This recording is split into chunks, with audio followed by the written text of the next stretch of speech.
naglipa na pa rin ang mga tapat. Ito ang pinatunayan ng isang delivery app rider na nagsauli ng napulot na wallet na may lamang mga ID at cash. Pauwi na ang rider na si John Lyndon Libao sa Santa Rosa, Laguna nang makita ang isang pitaka sa highway ng Victoria Masapang sa Laguna. Todo effort si John at personal na hinanap ang bahay ng may-ari ng wallet, base na rin sa address na nakuha mula sa ID. Halos 3 oras ang inabot ni John para matuntun ang bahay ng may-ari sa Barangay Dayap, Kalawan, Laguna.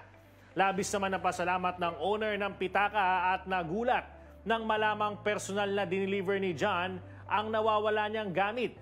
Kaugnay niyan, makakasama natin live sa studio ang rider na si John Lyndon Libao. Magandang umaga, John Lyndon. Magandang umaga rin po. Ayan. Salamat po sa pag-invite po sa akin.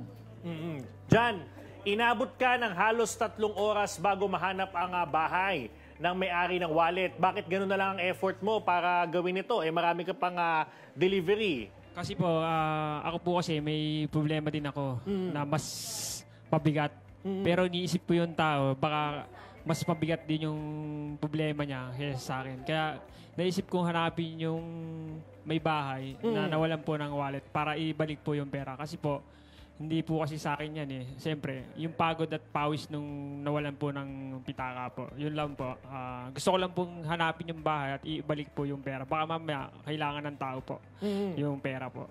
Yun So, lang ibig po. sabihin, nung nakita mo yung wallet, una mong tinignan dito yung mga identification cards at Yes po. swerte meron. Opo. Doon ko po sila tinugma-tugma kung saan siyang lugar na pupuntahan. Bali, hindi ko siya makita talaga. Almost siguro mga 2 hours na. Pumunta na po ako dun sa barangay para magtanong kung sino yung taong to para mismo ako po yung magdi-deliver sa bahay nila. Yun po yung